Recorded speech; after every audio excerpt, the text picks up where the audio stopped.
à tous pour cette table ronde sur l'innovation ouverte dans le cadre du mois de l'innovation publique organisée par la Direction interministérielle de la transformation publique. On est ici au 77 avenue de Ségur et aujourd'hui on va parler innovation ouverte, transformation publique, service public.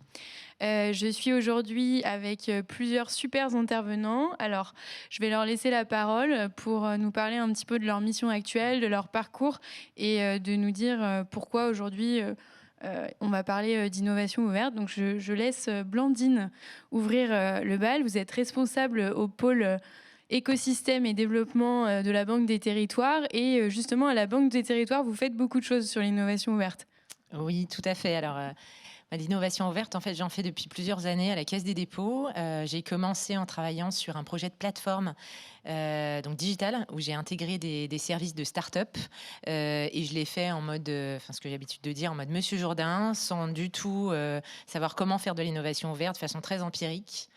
Et peut-être en retour introductif pour moi, je voulais juste indiquer que l'innovation verte, en fait, c'est tout sauf empirique. Contrairement à ce que beaucoup pourraient peut-être penser, je pense qu'il faut à la fois qu'il y ait en fait des méthodologies précise en fait d'innovation. On a justement créé à la Banque des Territoires un dispositif qui s'appelle le Lab des Territoires et son objectif c'est de porter des projets du cadrage en passant par le prototypage, le développement du MVP, donc du premier niveau de service jusqu'à la généralisation du service. Donc de la méthodologie, des process également qui doivent être adaptés. Alors ça c'est beaucoup d'accompagnement du changement et de la transformation en interne sur des process SI, des process liés à la sécurité, des process d'achat aussi, puisqu'on est dans le monde public, c'est toujours très compliqué ces sujets d'achat. Et puis également, il y a besoin d'avoir des bons partenaires, des partenaires de qualité. Donc, on collabore avec beaucoup de partenaires, par exemple Idealco, avec lequel on organise des groupes de travail online avec des collectivités, des incubateurs, des accélérateurs, etc.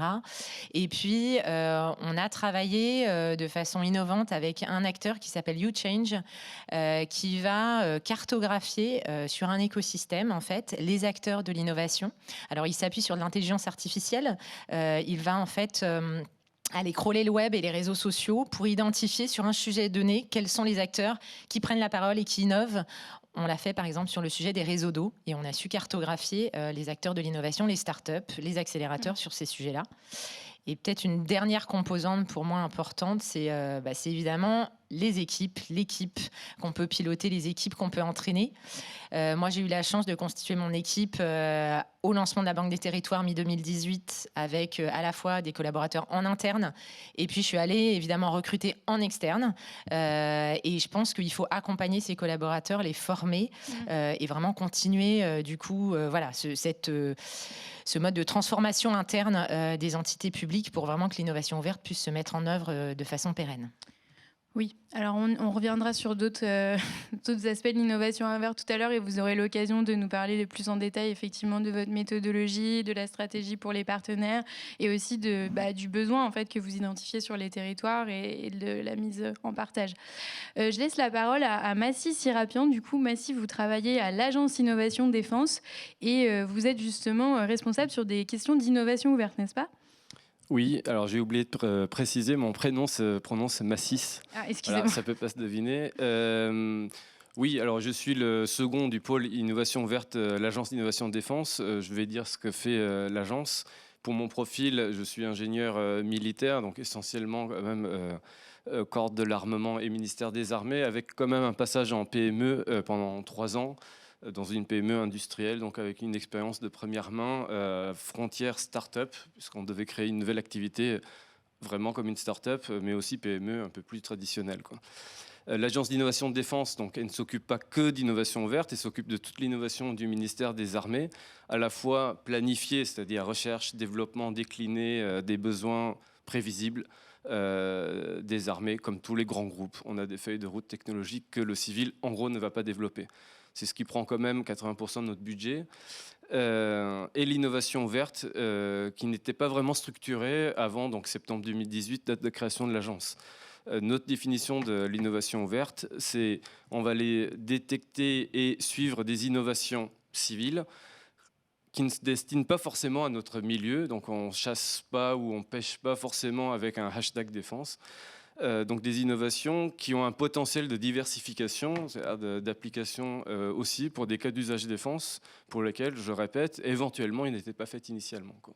Donc combinaison de la détection et ensuite de conduite de projets innovants, maquettes, démonstrateurs, prototypes financés par des contrats ou des subventions.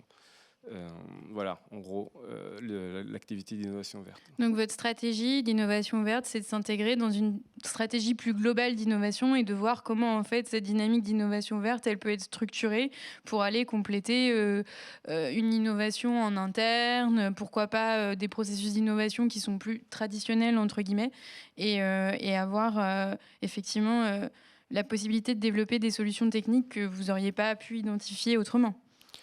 Oui, le sujet, c'est même, contrairement à d'autres ministères, nos sujets ne sont pas exclusivement numériques, ils peuvent être matériels, hardware, et on recherche aussi potentiellement la rupture. Donc, en fait, dans les raisons qui nous ont conduits pendant le chantier ministériel, pendant 1 an, qui a conduit à la création de l'agence, à structurer ce volet d'innovation verte, en tirant aussi parti en se créant en 2018 de toutes les expériences, erreurs, mais succès aussi des grands groupes. Les startups existent depuis quand même un certain temps. Ce qu'on cherche, c'est quand même éventuellement donc capter, voire détourner entre guillemets pour faire cool, donc diversifier pour parler plus business, pour créer une rupture. Donc des innovations qui ne sont pas forcément une rupture dans le secteur civil où ils sont, qui pourraient créer une rupture chez nous, parce que pour un cas d'usage défense, un exemple trivial qu'on prend, qui choque aussi parfois dans notre ministère, c'est dites-vous que Daesh, par exemple, a eu une activité d'innovation verte en combinant un drone que vous trouvez à la FNAC et des grenades que vous trouvez dans une armurerie. Ils ont quand même créé un système très rustique et qui a pas mal ennuyé les forces occidentales en Syrie, quoi. Donc c'est ce genre d'assemblage. La finalité est bien d'éclairer, de bousculer la réflexion d'innovation de défense, celle-là planifiée, pour éventuellement aller jusqu'à une prise de greffe et utiliser des technologies, et pas forcément des technologies, ça peut être l'innovation d'usage, qui ne se serait pas forcément croisée entre ces secteurs civils et le ministère des Armées si on n'avait pas eu cette approche proactive de rapprochement des deux mondes. Un exemple très, très éclairant. Je pense que ça va marquer les esprits. Je laisse la parole à Rudy Cambier. Vous travaillez du coup au Liberty Living Lab. Vous êtes co-dirigeant du Liberty Living Lab. Est-ce que vous pouvez nous parler un petit peu plus de vos missions précédentes, de votre parcours et aussi de la vision du lab sur cette question d'innovation verte ? Bonjour à toutes et à tous. En termes de parcours personnel, moi je viens plutôt de l'univers des sciences sociales et également de la veille et de l'intelligence économique dans un premier temps. Ensuite, j'ai eu une première entreprise dans le domaine du conseil en stratégie numérique et en innovation numérique, notamment à l'époque où on commençait à connecter grâce au réseau un certain nombre de communautés pour échanger, co-construire ensemble, essentiellement bien entendu pour les grandes entreprises, mais également pour les acteurs publics. Et puis, il y a maintenant un peu plus de 6 ans, j'ai rejoint Marie-Hélène Vicari pour créer le Liberty Living Lab. Donc, le Liberty Living Lab, nous ne sommes pas un acteur public, mais on a un positionnement très spécifique qui est celui de l'innovation, on va dire ouverte effectivement, mais appliquée aux enjeux de bien commun et d'intérêt général. Alors, ce qui peut un peu perturber parce qu'on est effectivement un acteur privé, j'y reviendrai. Mais j'insiste sur le mot, ou en tout cas la terminologie Living Lab, qui n'est pas juste un anglicisme cool et un énième lab dans lequel on fait des choses innovantes, sympas et dans l'air du temps. Mais si vous faites quelques recherches, la notion de Living Lab, c'est une méthodologie de travail, d'innovation ouverte et collaborative. Donc nous, au sein du Liberty Living Lab, on peut aussi bien accompagner des projets effectivement d'entreprises privées, mais aussi de grandes institutions publiques, voire parfois de start-up, toujours à travers des démarches d'innovation ouverte, collaborative et par le design aussi. Ça, j'aurai peut-être l'occasion d'y revenir tout à l'heure. Mais en gros, ce qui caractérise nos activités, la définition d'un Living Lab, et pour répondre aussi à la question de l'innovation ouverte, je veux dire qu'il y a 2 mots importants pour nous dans notre travail. C'est premièrement l'interdisciplinarité. C'est clé, c'est ce qui a guidé en fait la création du Liberty Living Lab, c'est de se dire qu'à qu'à une époque où finalement les enjeux auxquels on s'attaque, qu'ils soient éducatifs, sociaux, de santé, environnementaux, de défense, finalement l'expertise centrée ou auto-centrée n'existe quasiment pas ou plus. Notamment, nous, on s'est, je dirais pas construit contre les cabinets de conseil, mais on s'est dit, voilà, on a peut-être une approche qui est plutôt une plateforme d'innovation ouverte, où l'idée va être justement de mettre cette interdisciplinarité au service de l'intelligence, justement, et de l'innovation de produits, de services ou d'expériences sur des problématiques telles que la santé, les enjeux sociaux, les enjeux économiques, les enjeux d'emploi ou même environnementaux. Donc, interdisciplinarité, là, c'est important. Pourquoi ? Parce qu'on va convoquer aussi bien des économistes, des chercheurs, des designers, des data scientists, des acteurs vraiment de référence. Ça peut être parfois des architectes, des urbanistes, où on va vraiment créer des plateformes et des écosystèmes d'innovation qu'on va agréger autour de problématiques que nous adressent un certain nombre d'acteurs avec lesquels on travaille. Donc ça, c'est le premier élément. Et ensuite, je ne qualifierais pas non plus notre activité de co-construction. Je préférerais parler d'hybridation, parce que l'idée aussi d'un Living Lab, c'est, alors comme on a notamment des problématiques de défense, je vais reprendre l'expression d'un de nos clients qui m'avait formulé il y a quelques années. Il m'avait dit, j'aime le Liberté Living Lab et travailler avec vous parce qu'on est dans une zone démilitarisée dans laquelle on peut tester et expérimenter un certain nombre de choses avec des acteurs avec lesquels on n'aurait pas l'habitude de travailler.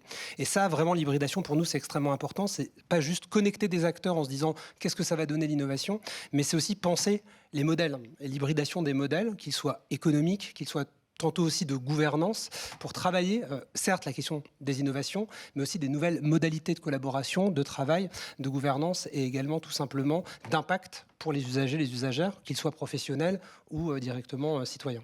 Vous vous accompagnez avec des méthodes très agiles et flex en fait, pour pouvoir vous adapter aux besoins de différentes problématiques et toujours aller chercher une intersectorialité, différents partenaires, différents écosystèmes pour trouver une réponse sur mesure, somme toute. Oui, tout à fait. Et le point important, c'est que le positionnement du Liberté Living Lab, c'est vraiment de s'attaquer collectivement à des grandes problématiques, à des grands enjeux, qu'ils soient sociaux et ou environnementaux. Et donc, à partir de là, d'agréger en fait des acteurs autour de ces problématiques et de tenter d'innover ensemble et de construire en fait de nouveaux modèles. Point important, le sujet pour nous, il est tout autant social, environnemental qu'économique. Et c'est pour ça qu'au sein du Liberté Living Lab, on a aussi des travaux de R&D en matière d'innovation économique et financière, mais aussi en termes de design, avec l'objectif de mettre à jour un certain nombre de méthodologies de travail qui permettront aussi de trouver, ou en tout cas d'investiguer des nouveaux modèles de collaboration entre les acteurs. Innovation partout, on va y revenir tout à l'heure, c'est bien. Tout à fait. Je laisse la parole à Thibaut. Thibaut Refait, est-ce que tu souhaites te présenter, Thibaut ? Tu es officier de sapeur-pompier dans les Yvelines. Est-ce que tu veux nous parler de ton parcours et de l'innovation dans la tech et les secours ? Merci Audrey, bonjour à toutes, bonjour à tous. Quelques mots de présentation. Moi, je m'appelle Thibaut Refait, je suis officier de sapeur-pompier.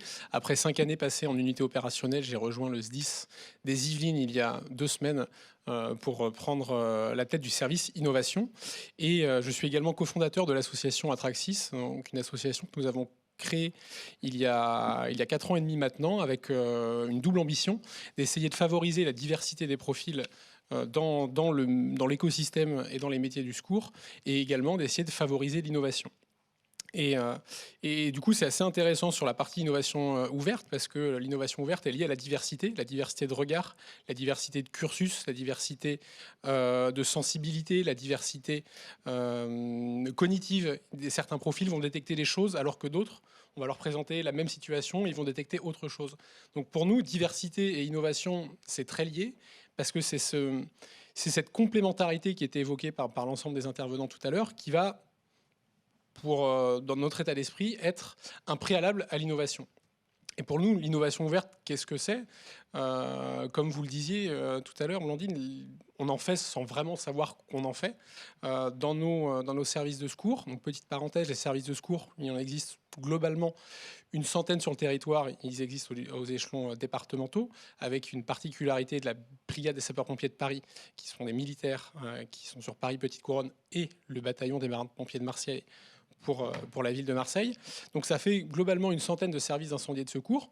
Tous font depuis X années de l'innovation ouverte sans forcément le savoir qu'ils en font. Et nous, à Traxis, on s'est créé parce qu'on s'est dit il y a plein de démarches qui se font. Et l'objectif, c'est d'essayer de voir comment on peut essayer d'industrialiser de rendre systématique cette dynamique d'innovation ouverte, parce que sur certains territoires, on va avoir des officiers de sapeurs-pompiers qui vont s'intéresser à telle ou telle PME parce qu'elle est à côté de la caserne, parce qu'ils sont intervenus dans cette PME, ils se sont rendus compte qu'il y avait peut-être quelque chose qui pouvait les intéresser. Et du coup, l'objectif de l'association, c'est d'essayer de structurer cette démarche d'innovation de façon globale en s'intéressant sur l'innovation ouverte, c'est la thématique aujourd'hui, et également en s'intéressant à l'innovation participative. Et plus globalement, et on le verra sans doute tout à l'heure, voir comment les deux arrivent à créer de la valeur en se rencontrant, mais en se rencontrant au bon moment pour ce qu'on a détecté à l'extérieur et au bon moment pour l'organisation. Parce qu'il ne s'agit pas non plus de perturber et d'envoyer tout un tas de fabuleuses usages ou fabuleuses start-up dans un écosystème qui n'est pas forcément prêt à les recevoir. Et ça peut créer des tensions qui sont plus que délétères pour l'organisation. Je rattrape la balle au bon, du coup. Donc l'idée, là, sur cette discussion, c'est d'essayer de réfléchir ensemble à comment est-ce qu'effectivement une dynamique, une stratégie carrément d'innovation ouverte, ça complète une dynamique, des dynamiques et une stratégie d'innovation en interne, parce que l'idée, c'est aussi ça, c'est de montrer que c'est complémentaire. Comment est-ce que l'innovation ouverte, en fait, c'est au service des agents, mais aussi au service des citoyens et des usagers plus globalement. Et comment est-ce que effectivement c'est possible, parce que c'est pas une question simple en fait, de structurer une stratégie en termes globalement d'innovation et d'innovation ouverte, puisque les deux vont ensemble. Quelle dynamique partenariale, quelle méthode, quels enjeux, quels challenges s'offrent à nous. Donc voilà, on va essayer de défricher ça sur l'heure qui suit. Alors, je vous propose d'ouvrir cette petite table ronde avec une question un petit peu ouverte, innovation ouverte. Pourquoi est-ce que c'est important d'avoir une stratégie d'innovation ouverte pour développer des solutions innovantes? Pourquoi est-ce qu'en fait c'est une condition sine qua non si l'on souhaite faire de la transformation publique, de l'innovation publique, bien sûr au service des usagers et des agents, ça va se le dire. Et comment est-ce qu'on structure la complémentarité avec l'innovation interne, bien sûr, et comment est-ce qu'on va diagnostiquer le besoin, comment est-ce qu'on s'organise, et pourquoi c'est aussi au service de la structure publique, pourquoi est-ce que ça a plus d'impact et c'est plus efficace, somme toute, plutôt que de refaire de l'innovation dans son coin, de ne pas aller voir les autres, et de se dire, en fait, je vais redévelopper une solution qui peut-être existe déjà et qui peut-être sera moins efficace que ce qui existe déjà chez d'autres partenaires sur le marché. Je laisse la parole. Qui veut ouvrir le bal? Personne? Rudy? Si, éventuellement. Alors, c'est vrai que j'avais déjà apporté un petit élément de réponse dans la présentation du Liberté Living Lab.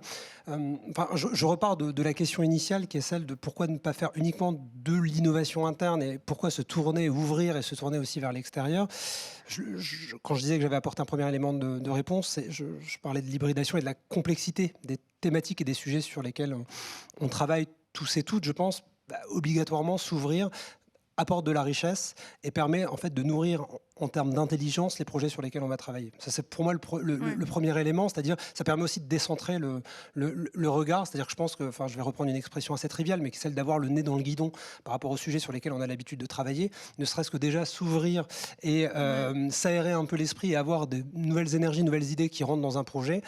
Ça, c'est déjà un élément qui fait énormément de bien à une démarche d'innovation. Ensuite, le deuxième élément, c'est de l'innovation. Certes, mais pourquoi et pour qui? Et donc, c'est la question des agents, des usagers, des usagères, des citoyens, des citoyennes. Et là, l'objectif, bien entendu, ça va être d'agréger un maximum de compétences, de disciplines, de savoir, de savoir-faire qui vont permettre justement, collectivement, d'être dans les meilleures dispositions pour apporter un service, une innovation ou une qualité de service, d'expérience ou de produit à des agents ou à des usagers ou des usagères. Donc, ça, pour moi, c'est un élément aussi qui va être clé. Et la question finalement qu'il y a aussi en creux par rapport à cela, c'est de partir des besoins réels et de les déconstruire ensemble et d'apporter justement les compétences que j'évoquais qui vont être pluridisciplinaires et qui vont sur certains aspects de ce process d'innovation apporter de l'éclairage, de la richesse, de la connaissance et qui vont permettre de cadrer dans le temps en fait un process d'innovation ouverte. Et vous, par exemple, au Liberté Living Lab, donc quand vous avez un partenaire, vous accompagnez un acteur du service public ou un acteur qui est porteur d'une mission d'intérêt général, qui souhaite développer une solution innovante. Et alors, comment est-ce que vous allez l'aider en fait à utiliser l'innovation l'innovation ouverte, l'idée c'est de se tourner vers d'autres acteurs, d'être sur des processus créatifs en fait pour aller chercher une réponse plus innovante que ce qu'on a actuellement. Comment est-ce que vous allez faire? Comment est-ce que vous structurez ça? Est-ce que vous l'aidez sur le diagnostic du besoin? Est-ce que vous allez l'aider à identifier les partenaires qui potentiellement n'aurait pas encore identifié? Est-ce que ensuite vous travaillez sur l'adaptation de la solution, l'expérimentation? Comment est-ce que vous allez réussir à structurer cette démarche qui est quand même assez créative, pas forcément facile à structurer? Il y a déjà inévitablement la question de l'audit de l'existant, sur ce qui existe, déjà ce qui est fait, et ensuite ce qui est fait par ailleurs autour du service ou de l'innovation qui est en travail ou en réflexion. On vient aussi beaucoup nous chercher sur de la mutualisation, de la mise en commun, et sur comment, à l'échelle d'un territoire, on travaille notamment actuellement pour la Direction générale de l'emploi et de la formation professionnelle, sur comment, à l'échelle d'un territoire, sur des questions par exemple d'intégration ou d'insertion professionnelle, on va pouvoir mettre en commun les dynamiques d'acteurs et les aider à travailler, collaborer ensemble, mutualiser les innovations et les services. Donc il y a l'audit de l'existant et il y a aussi la cartographie de l'ensemble des acteurs, des démarches existantes pour ensuite les agréger et travailler ensemble, voir éventuellement où sont les trous dans la raquette, mais également dans le processus d'innovation, aller au plus près du terrain, voir les usagers dans une démarche vraiment là d'écoute terrain, de design, pour aller voir aussi quelles pourraient être les attentes, les besoins et qu'est-ce qu'on pourrait co-construire avec l'ensemble des acteurs dans cette démarche d'innovation.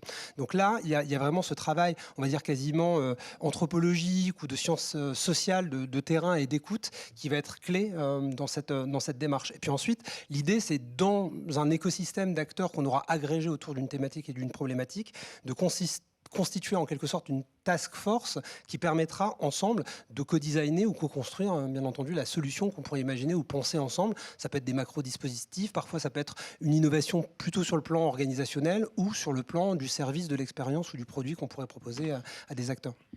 Ça tombe bien, vous parliez mutualisation des besoins et territoires. Je me tourne vers vous, Blandine, parce que vous, à la CDC, c'est un petit peu c'est votre rôle de connecteur en fait aussi et de facilitateur pour ces territoires. Mais du coup, est-ce que vous pouvez nous en dire un petit peu plus? Qui est-ce que vous aidez? De quelle manière? Et comment vous faites effectivement pour structurer cette démarche d'accompagnement? Alors effectivement, très belle transition. La mutualisation, c'est effectivement ce qui nous anime, notamment donc dans le cadre du Lab des territoires que j'ai déjà évoqué précédemment.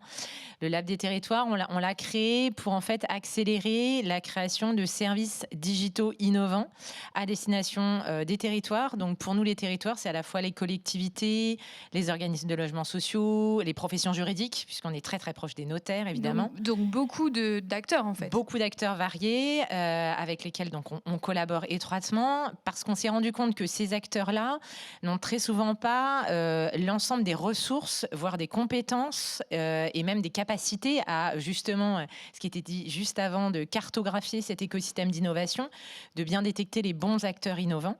Et donc, eh bien, on repart de leurs besoins et on va identifier une solution qui pourrait répondre à leurs besoins sur le marché et ensuite affiner ce service justement avec eux, puis leur faire tester dans un espace complètement sécurisé ce service-là et ensuite leur mettre à disposition sur la plateforme Banque des territoires.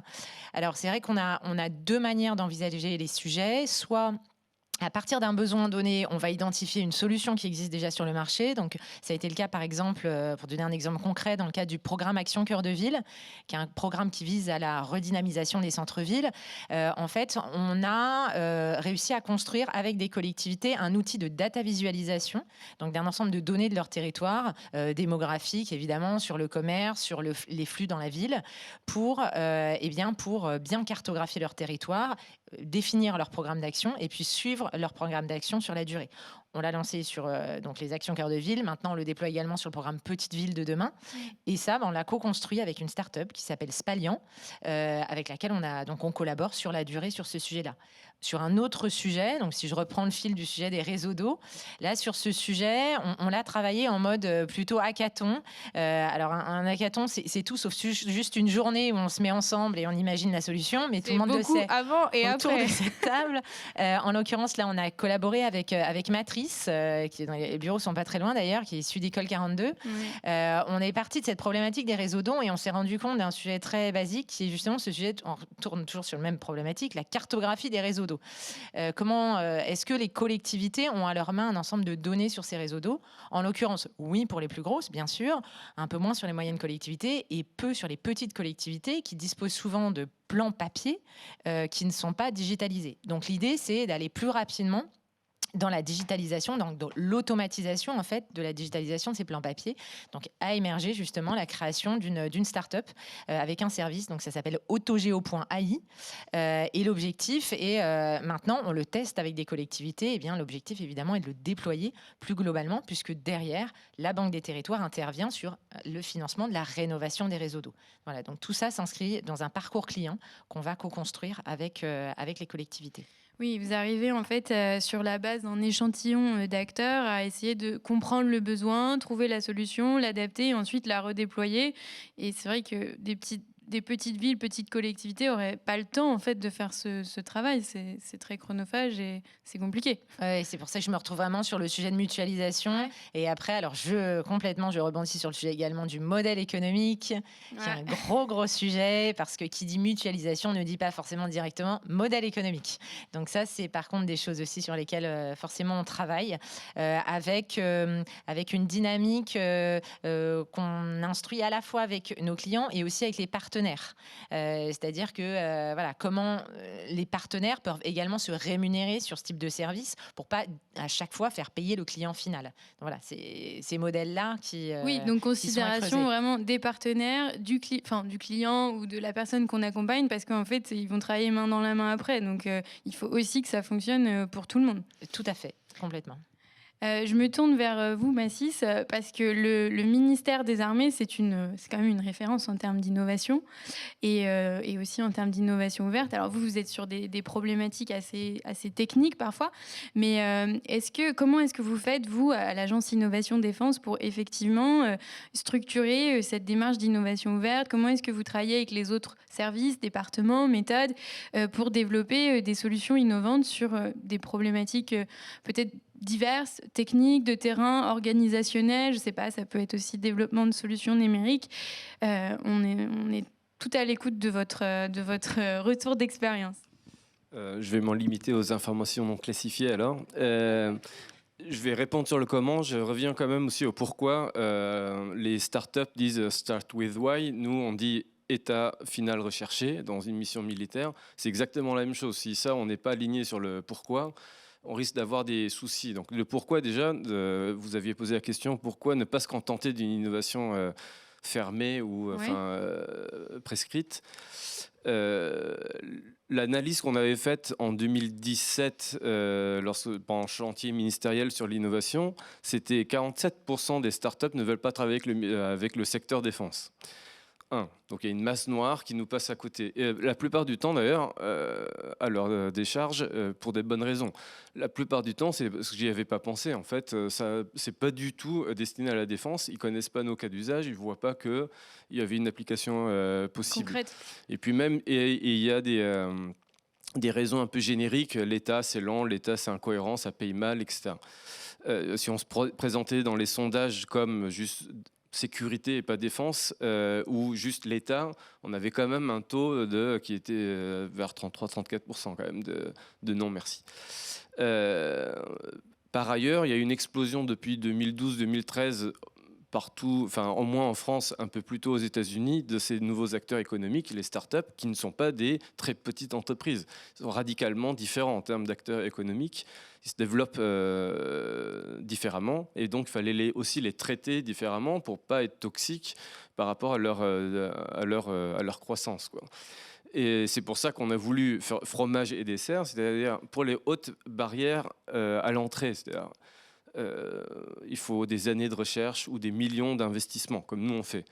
Ou les hautes échelles de temps. Si en plus il faut des années et des années, on est bon, comme tous les grands groupes. Le quantique, on sera là, le IA, etc.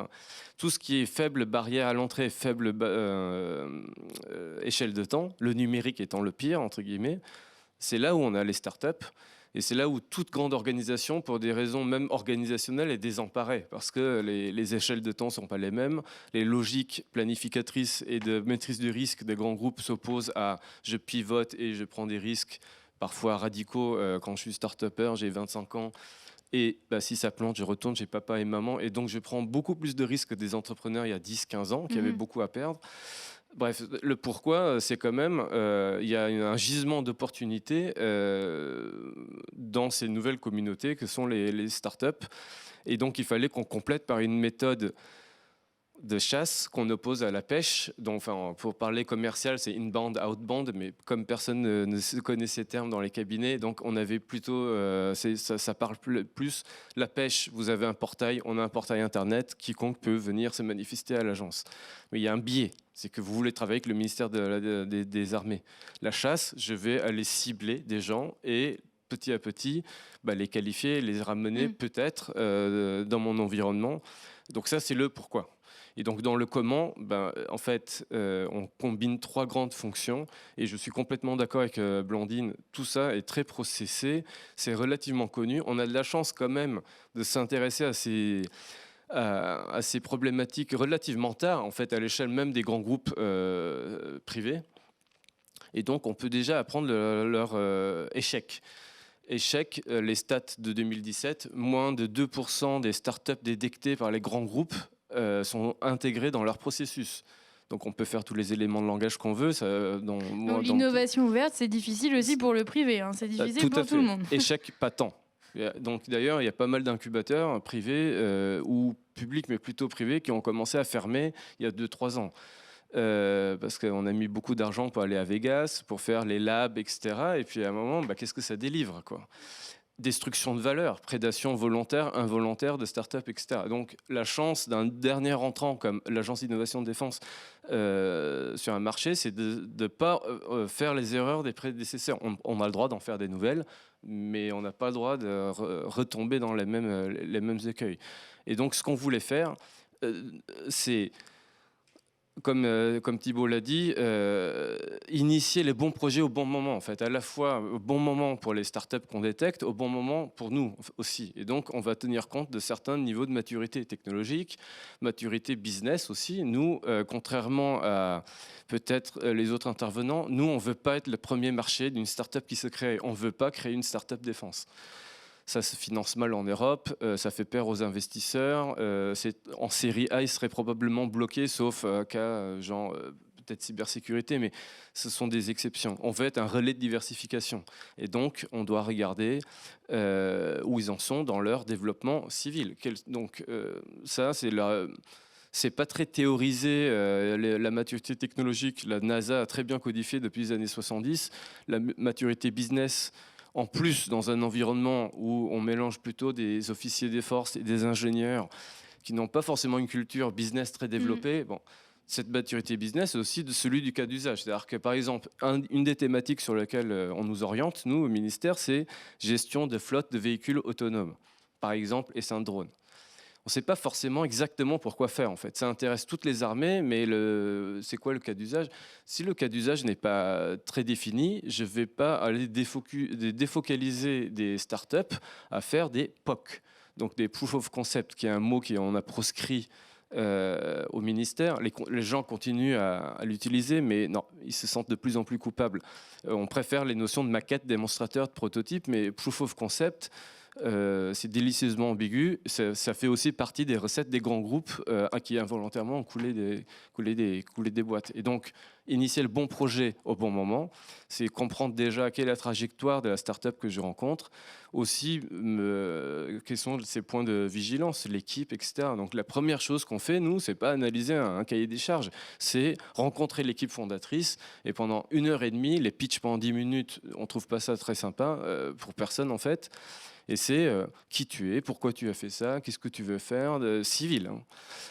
Pour bien s'assurer que si le jour où on fait un projet avec ces gens-là, c'est bien leur feuille de route civile qu'on appuie sur des fonctions qui nous intéressent, nous, ministère des Armées, et qu'on ne leur fait pas développer une vis de 12 kaki qui ne pourrait jamais réutiliser par ailleurs et qui va les défocaliser, quoi. Donc vous avez une dynamique entre guillemets de veille, de connaissance de ce qui se fait pour aller capter de l'innovation. Vous vous dites tiens, ça c'est utilisé pour un besoin dans le civil, mais ça peut être pas mal pour moi potentiellement sur ce projet où j'ai un besoin et j'ai pas encore trouvé de solution innovante. Et vous allez adapter votre dialogue, votre stratégie de collaboration en fonction du type de partenaire. C'est-à-dire que vous n'avez pas la même démarche avec un gros groupe ou avec une start-up, parce que finalement, c'est pas les mêmes partenaires, ils n'ont pas les mêmes objectifs, et comme vous le disiez très bien, ils n'ont pas les mêmes capacités à délivrer, j'imagine en termes de quantité, aussi de développement, un POC, c'est assez coûteux, donc oui, c'est facile de développer un POC pour un grand groupe, mais pour une start-up, par exemple, c'est pas du tout les mêmes enjeux. Oui, et en fait, on veut aller vers une logique de flux et pas une logique de stock. Donc, je m'explique. La logique de stock, c'est vous allez à Vivatech et il y a un ordre du COMEX de la ministre et puis remplacé par le commanditaire qui dit ce truc, le laser bidule est sympa, je le veux dans le Rafale à la fin de l'année où j'aurai une annonce, etc. Ça, nous, on ne s'engage pas sur ça. Tous ceux qui ont essayé ça se plantent. Accidentellement, ça peut marcher. La logique de flux, c'est je vais voir suffisamment de boîtes sur certaines thématiques qui sont les pain points. Donc, ok, la loi Toubon n'est pas abrogée, donc les obstacles sur lesquels, par exemple, notre ministère bute malgré ses efforts. Donc, c'est vraiment des points de douleur. De connaître ces écosystèmes. Donc, on a la prétention de voir au moins toutes les startups de façon exhaustive sur ces sujets-là, qui sont publics, qui sont sur notre site. Et donc, puisque Rudy parlait d'intelligence économique, nous, on ne fait pas de l'intelligence économique, on fait de l'innovation, mais on se retrouve du coup dans une fonction connaissance et anticipation de cet écosystème-là, et pas juste la boîte qui vient nous voir parce que c'est celle qui habite le plus proche ou parce que le père du fondateur est ingénieur général de l'armement, etc. Enfin, situation qu'on connaît tous. Donc on va déjà travailler, on va suivre un nuage de points, on ne va pas travailler avec une boîte et on va travailler avec les plus prometteuses et donc au bon moment, ce que je disais avant, un projet de co-développement initié au bon moment. Et donc la logique de flux, c'est nous pousse à décorréler le moment où on détecte une boîte et on travaille avec, ce qui n'est pas forcément encore la pratique courante dans les grands groupes. C'est dès qu'on se voit, c'est sympa ton truc, on va faire un POC. Et ça, c'est le début potentiellement des ennuis, surtout pour la start-up, parce que comme vous le disiez très bien, l'innovation, la recherche, le développement, c'est des centres de coûts dans les grands groupes. S'ils font des trucs qui servent à rien ou qui finissent en trophée de l'innovation, ils s'en remettront. Une start-up, elle crèvera. Ouais.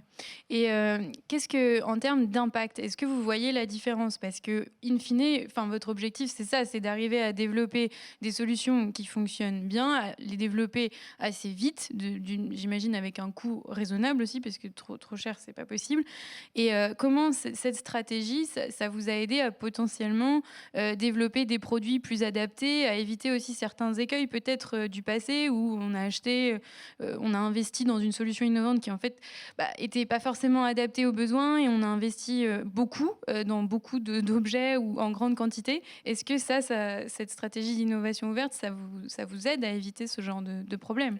On commence à voir les fruits. On a quand même la modestie de notre âge. On vient de souffler notre 3e bougie en septembre de cette année. La logique de flux dont je chante les louanges a quand même un inconvénient majeur. Il faut amorcer le portefeuille, en fait, voir suffisamment d'entreprises. Et en plus, la plupart des cellules d'innovation verte dans le privé regardent un secteur. Nous, on en regarde 12 civils. parce que voilà. Et donc, il faut voir suffisamment de points. Pour vous donner une logique, la forme de l'entonnoir, c'est quand on voit 100 entreprises ou 100 startups, on fera peut-être 10 projets de maquette pour un prototype à la fin. On ne veut pas un entonnoir sous forme cylindrique où tout ce qui rentre à l'entrée doit forcément sortir. Ça, c'est plutôt classique en recherche et développement, donc prescrit, parce que sous contrainte budgétaire, publique et privée, minimise le risque. Et donc, quand j'investis en R&D, je ne peux pas jouer comme les Américains font avec la DARPA, où ils s'imposent 90% d'échecs. Donc, ils ont 4 milliards de dollars par an et ils ont un taux, je crois que c'est entre 80 et 90% des projets doivent se planter. Donc là, ils regardent vraiment large. Les métriques 110.1, on les retrouve, on en avait parlé pas mal avec même dans le secteur civil. C'est en gros le gold standard qu'on observe. Donc les premières manifestations au sein du ministère, oui, ce qu'on appelle nous le capacitaire, c'est-à-dire ceux qui programment les futures capacités militaires qui vont répondre à la vision politique.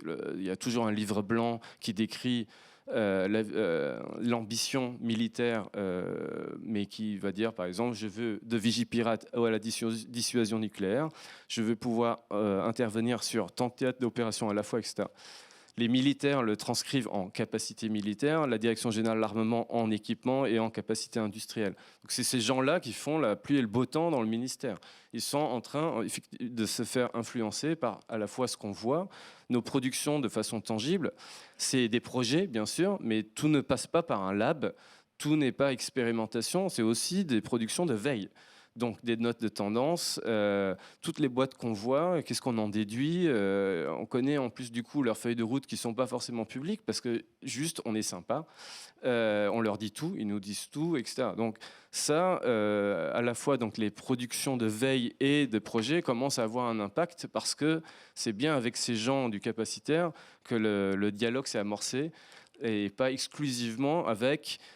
par exemple, les armées qui ont aussi des besoins mal satisfaits à plus court, moyen terme auxquels on peut aussi répondre. Tout le système que je vous décris à mettre en place, c'est relativement lourd et c'est pour ça que les ambitions doivent être vraiment au niveau capacitaire et éventuellement chercher une rupture plutôt que répondre à l'irritant hyper court terme, parce que là, c'est pas l'innovation ouverte qu'il faut faire, c'est du sourcing. De solutions déjà mûres, déployables. C'est ce dont on parle. Pour vous donner une échelle de temps, il y a une boîte qui vient de se créer maintenant dans un incubateur technologique.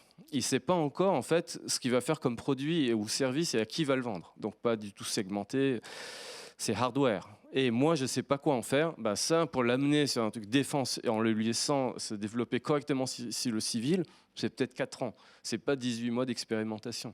Ça, ces échelles de temps... Enfin, je suis désolé, c'est les lois de la physique et de l'économie et sont quand même dures à faire accepter dans un monde de l'innovation qui va plutôt être sur des cycles de 1 an. Au prochain Vivatech, qu'est-ce que je présente autour de mon village si je suis un grand industriel, etc. Mais voilà les échelles de temps. Donc au bout de 3 ans, on commence à voir les premiers effets. Oui, pour cette partie de détection. Du coup, l'échelle de temps est vraiment primordiale dans votre stratégie, effectivement. Il y a le court terme, ça c'est une chose, l'irritant où je trouve une solution assez rapidement. Et par contre, la vraie innovation, là où on va vraiment essayer de trouver quelque chose qui peut avoir un impact, une rupture, là c'est sur du plus long terme. Et comme vous l'avez bien décrit, c'est une stratégie qui est quand même très complète et il y a beaucoup de choses à mettre en place.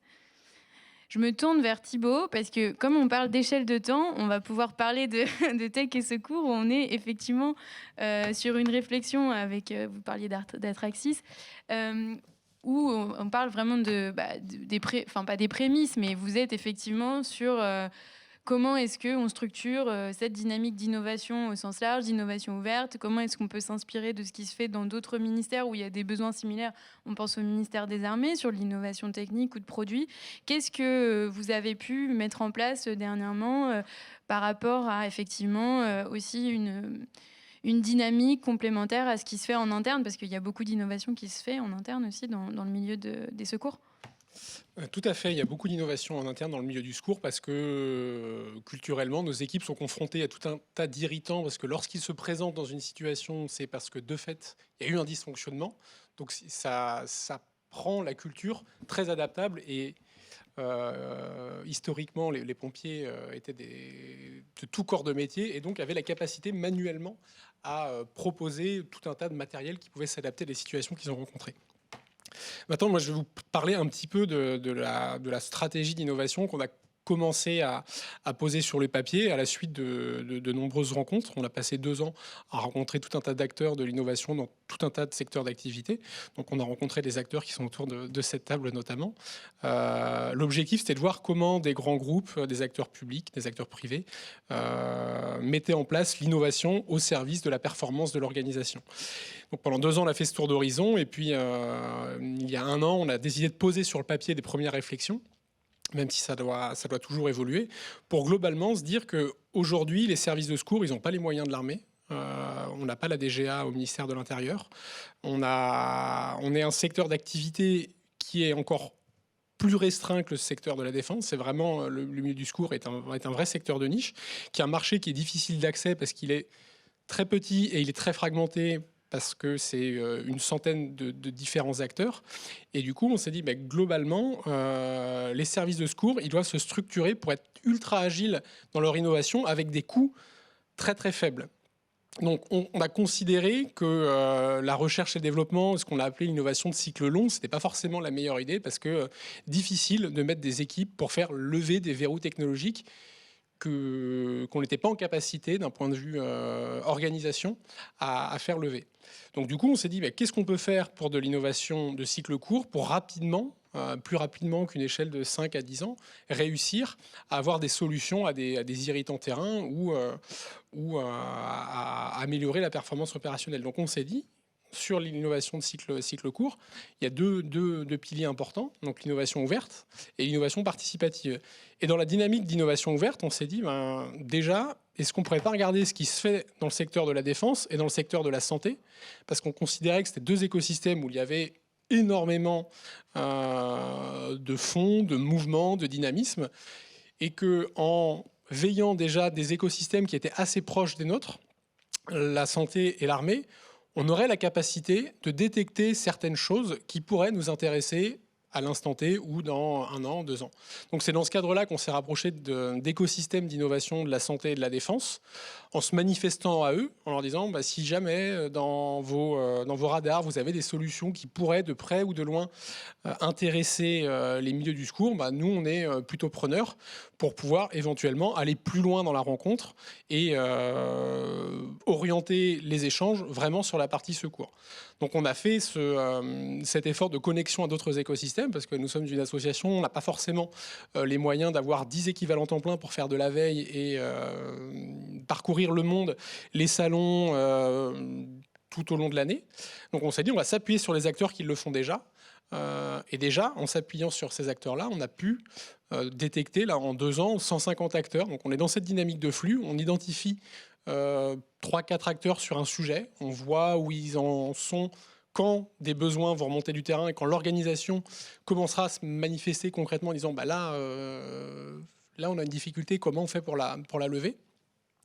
Et dans ce cadre de la veille, effectivement, il y a ce sujet de l'intelligence économique. Donc il faut qu'on la structure et qu'on la partage à l'ensemble de nos différents services d'incendie et de secours, donc cette centaine d'établissements, parce qu'ils n'ont pas tous le même niveau de maturité au même moment. Et l'objectif, c'est d'essayer demain de fédérer tous ces acteurs en leur disant ce serait pas inintéressant qu'il y ait un acteur qui fasse de la veille pour tout le monde, qui la partage.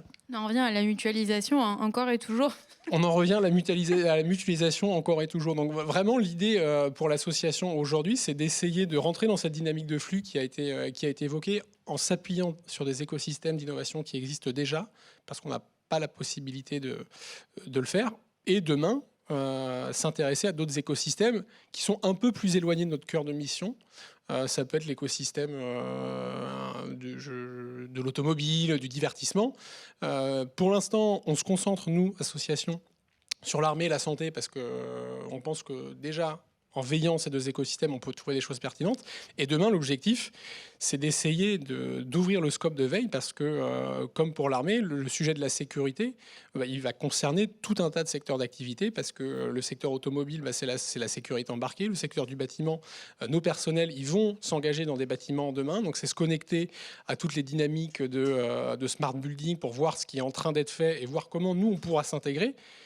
Dans certains cas, c'est même pas forcément pour avoir de l'avance c'est juste pour pas être en décalage avec ce qui se fera dans un bâtiment où nous, finalement, on va entrer, on va pas forcément avoir conscience qu'il y a tout un tas de capteurs, tout un tas d'informations qui seront détenues. Et si on n'est pas présent au départ de ces réflexions sur le sujet du smart building, demain, on va rentrer dans un bâtiment qui pourrait nous faciliter la vie. Mais si on ne l'intègre pas dans nos démarches opérationnelles, on sera encore avec des anciennes méthodes qui ont la force d'être très résilients parce qu'elles sont très basiques. Mais parfois, c'est aussi bien de s'intégrer à ces dynamiques pour pas oublier le sujet de la sécurité. Parce que trop souvent, on se rend compte que sur certains systèmes, il y a tout un tas d'évolutions qui ont eu lieu, qui ont avancé rapidement, et les pompiers se trouvent confrontés à la difficulté à un moment où c'est pas forcément le plus opportun. Donc l'objectif de l'innovation ouverte pour nous, c'est aussi de détecter des avancées pour peut-être parfois lever la main en disant sur ce sujet, ça vous apporte une réelle opportunité. Par contre, nous, quand on va intervenir dans un système qui est dysfonctionnel, cette facilité que vous avez créée, ça va nous créer une vraie difficulté.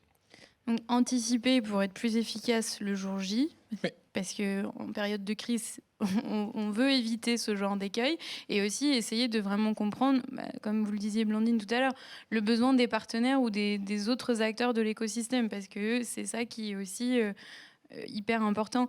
Et d'ailleurs, ça me fait migrer vers une deuxième question, parce que vous êtes tous issus de secteurs d'intérêt public différents avec leurs spécificités. Par contre, il y a un mot qui revient beaucoup, c'est le mot partenaire, écosystème. C'est un mot qui est structurant dans une dynamique d'innovation ouverte. Et c'est pas facile, en fait. Comment est-ce qu'on fait pour structurer cette dynamique d'échange, cette dynamique partenariale? Parce que peu importe le secteur, la question à laquelle on répond, on va être confronté à ce problème. Comment est-ce qu'on fait pour sortir de l'entre-soi? Parce qu'on a déjà des partenaires identifiés, mais on veut aller plus loin. Comment est-ce qu'on fait pour aller chercher d'autres partenaires et structurer la relation avec eux, tout en gardant la relation avec l'écosystème le plus proche? Est-ce que vous, au Liberté Living Lab, vous voyez énormément d'acteurs différents de différents secteurs? Est-ce que vous avez un retour d'expérience là-dessus, des bonnes pratiques, des astuces? Je vais me montrer concret avec une illustration, en tout cas un projet qu'on a conduit avec une très grande institution régionale de santé autour de la problématique de la prédictibilité des pics d'affluence aux urgences des hôpitaux. Donc cette institution vient nous voir et nous dit, typiquement, on a envie de travailler sur cette problématique. On a des données, certes, mais objectivement, on ne peut pas travailler seul puisqu'il faut qu'on travaille avec un écosystème d'acteurs, qui soient publics, institutionnels, mais pas uniquement, qui soient aussi chercheurs et start-up. Je reviens sur ce qui a été dit notamment tout à l'heure parce que on a beaucoup anglais la discussion aussi, notamment, et c'est normal puisque c'est l'une des définitions premières de l'innovation ouverte sur l'articulation avec des écosystèmes de start-up. Mais je pense aussi, et peut-être que c'est un biais depuis quelques années dans l'innovation publique, c'est ce tropisme de la culture start-up et de l'idée selon laquelle l'innovation ne viendrait quasiment que des startups. Et ça, nous, on n'y croit pas ou plus du tout. C'est-à-dire qu'on part vraiment du principe que la startup ou les startups, notamment dans ce cas concret et précis de la prédictibilité des pics d'affluence aux urgences, peuvent être des acteurs à part entière, mais au même titre que d'autres acteurs, qu'ils soient publics, chercheurs. L'innovation, elle est partout. Hein. Exactement. Et donc, et ça, c'est un point important. Et aussi, par ailleurs, on aurait très bien pu se dire que travailler la question de la prédictibilité des pics d'affluence aux urgences, c'est tout simplement développer une solution technologique ou numérique et puis voir si elle fonctionne. Et ça n'a pas du tout été le parti pris, en tout cas la réponse du Liberté Living Lab à cette institution. Donc du coup, qu'est-ce qu'on a fait? On a travaillé avec cette institution sur la création d'un écosystème de valeur globale qui, au-delà même de l'institution, embarquait avec elle à la fois le réseau hospitalier, à la fois des collectifs de médecins urgentistes, également la BSPP et notamment certains SDIS, mais également des services parfois météo ou de Météo France autour de données météorologiques, parce que l'idée, ça allait être de mettre en commun ensemble des savoirs, des références, des pratiques, des données pour mettre sur la table en commun un certain nombre de jeux de données pour travailler collectivement sur des données pompiers, sur des données météo, sur des données de services d'urgence, de systèmes hospitaliers. Beaucoup de coordination en fait. Beaucoup de coordination. Et c'est ça le point aussi sur lequel je voulais revenir, sur écosystème de valeur certes, et aussi une des raisons pour lesquelles nous on travaille comme ça en écosystème de valeur, c'est qu'on est vraiment, on a par le design bien entendu, mais on a une approche tiers de facilitation et tiers de confiance aussi par rapport à ça, parce qu'objectivement, c'est pas simple, notamment pour une institution publique qui impulse une dynamique. On connaît tous les enjeux politiques, parfois les enjeux, les antagonismes, les différends, les enjeux aussi économiques entre les administrations. Et c'est difficile de mettre au cœur de la table une problématique d'intérêt général et ensuite d'essayer de co-construire ensemble. Et donc je pense qu'il ne faut pas perdre de vue l'innovation seule en elle-même et pour elle-même, mais aussi tous les enjeux de management de projets d'innovation ouverte ou collaborative qui, à un moment donné, nécessitent énormément de temps, d'ingénierie et aussi de tact et de facilitation pour réussir à piloter de A à Z sur plusieurs mois des projets d'innovation et des projets d'expérimentation. Et j'en reviens à ce cas concret de la prédictibilité des pics d'affluence aux urgences. C'est aussi l'innovation ouverte sur cette dimension-là. Elle est aussi, quand je parlais tout à l'heure d'interdisciplinarité et d'architecture de compétences, c'est aussi bien sur le plan technique, économique, scientifique que métier. Et je pense que dans le travail qu'on avait réussi à mettre en place, c'était juste avant le Covid, ça a été de réunir toute une catégorie d'acteurs autour des enjeux communs. C'est-à-dire déjà de les fédérer autour de mais quels sont vos besoins communs, plutôt que de se dire on a identifié un problème, tiens peut-être une start-up a une solution ou autre. Donc déjà, on a réuni tous les acteurs sur ces questions de santé et de prédictibilité. Ça allait de cette institution jusqu'aux médecins urgentistes en passant par les directions de ressources humaines d'établissements hospitaliers pour essayer collectivement, en fonction des différents silos des institutions, de se mettre autour de la table et de définir des objectifs et des enjeux communs.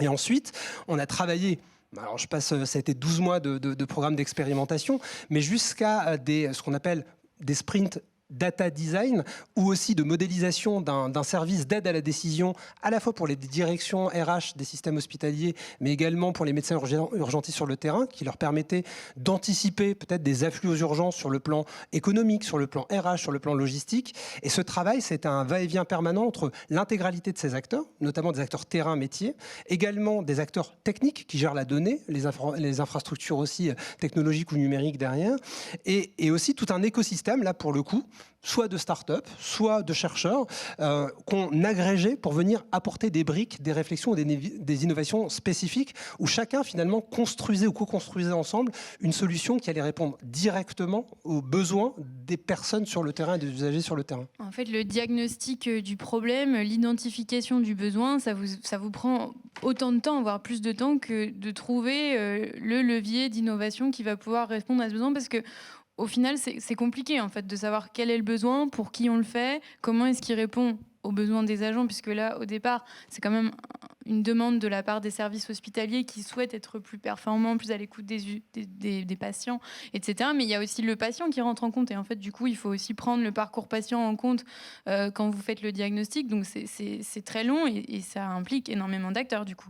Ça implique énormément d'acteurs, mais c'est clé. C'est-à-dire qu'au moins aussi, ça balise la démarche d'innovation et ça permet d'éviter d'être à côté de la plaque et juste de développer une énième solution technologique ou un énième gadget. Qui ne va pas vraiment répondre aux besoins.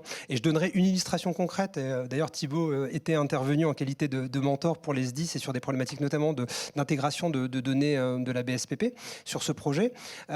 C'est aussi ce va-et-vient permanent sur le design même de l'outil final entre des expertises métiers et des expertises techniques. C'est-à-dire ce qui est facilement intégrable sur le plan technique et ce qui va relever vraiment de fonctionnalités ou même d'informations d'aide à la décision. Et donc, du coup, ça permet aussi d'éviter, comme je disais, le gadget technologique où on se dit « Waouh, super, on a mis en place une démarche d'innovation ouverte », mais objectivement, ça débouche sur un énième outil technologique que personne n'utilise parce qu'il ne correspond pas à des besoins en termes d'expérience utilisateur et de solutions finales technologiques qui va aider au quotidien aussi bien un agent au sein de cette institution de santé régionale que le médecin urgentiste qui a besoin de planifier à 2 semaines, 3 semaines son service ou son équipement et son dimensionnement en fonction d'afflux potentiels. Donc c'est vraiment ce travail, ce va-et-vient permanent où on ouvre, on ferme, on ouvre, on ferme. Et je pense que dans l'innovation ouverte, il y a effectivement des sessions où on ouvre très largement, où on referme et on travaille en chambre, puis on réouvre et ainsi de suite. Et c'est vraiment de l'itération qui est aussi intéressante sur le plan justement de l'évolution d'une innovation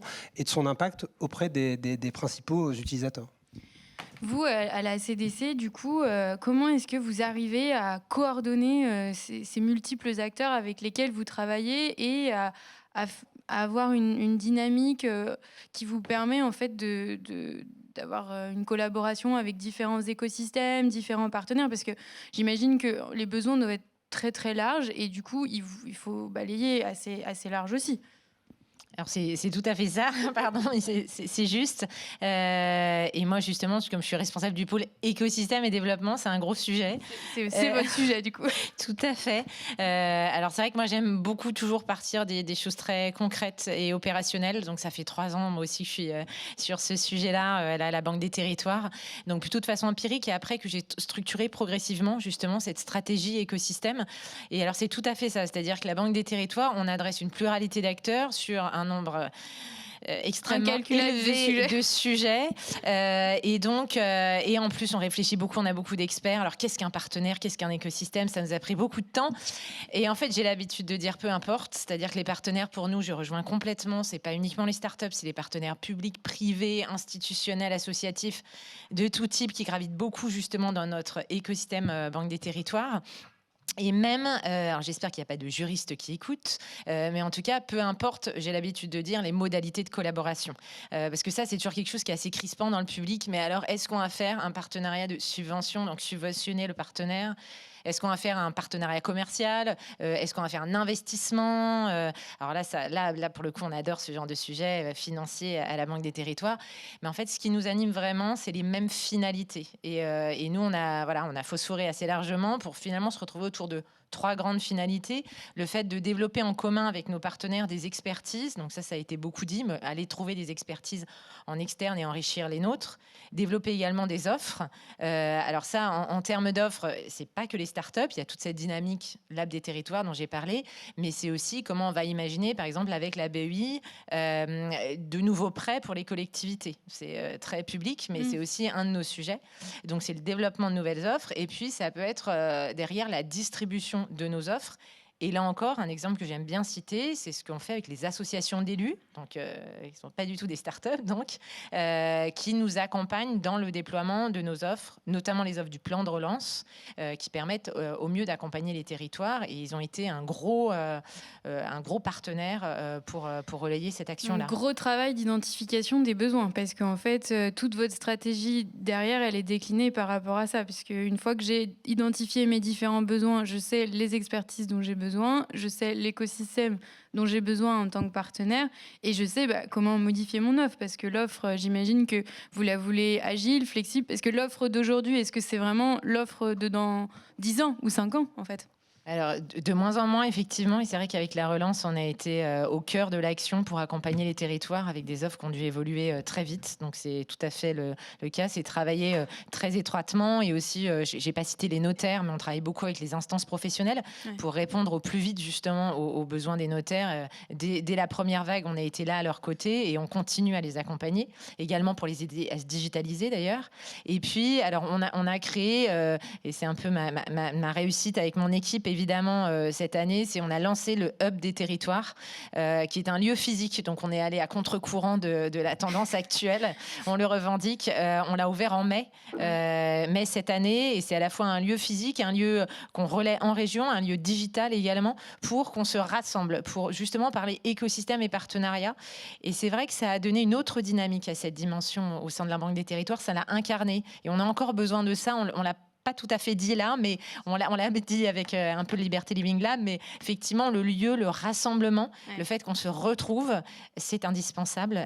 Il faut avoir des lieux et des sujets pour se rassembler, et le présentiel a quand même du bon là-dessus. Parce que l'innovation, c'est vrai qu'on l'a pas dit, mais on l'a dit, mais c'est avant tout du lien, en fait. C'est ce que vous disiez aussi, c'est que quand vous allez voir un partenaire pour parler innovation sur, je sais pas moi, développer des nouvelles chaussures, Ça peut être la start-up, ça peut être l'industriel, mais en même temps, il faut parler avec les gens. En fait, il faut essayer de comprendre. Moi, mon besoin, c'est ça. J'ai été voir mes équipes sur le terrain et en fait, je leur parle pour savoir ce qu'elles veulent pas, pourquoi elles le veulent, comment elles le veulent, quand.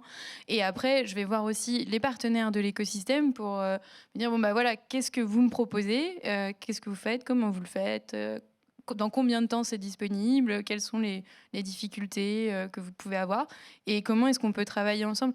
Et comment vous faites par exemple sur de l'innovation technique assez large, c'est hyper large ce que vous traitez, comme beaucoup de services publics, mais comment est-ce que vous arrivez au jour le jour à structurer cet échange avec les partenaires? Donc vous parliez de la veille, c'est une chose, mais est-ce qu'il y a aussi des moments clés en termes d'échanges humains? Est-ce que c'est des salons sur lesquels vous vous rendez pour essayer de capter au maximum les différentes innovations? Est-ce que c'est des moments d'échanges informels? Est-ce que c'est carrément des gens qui sont chargés de ça dans leur poste, d'aller à la rencontre des différents partenaires? En fait, pour moi, ce qui est clé, c'est la notion de communauté. Alors, il y a la communauté interne du ministère.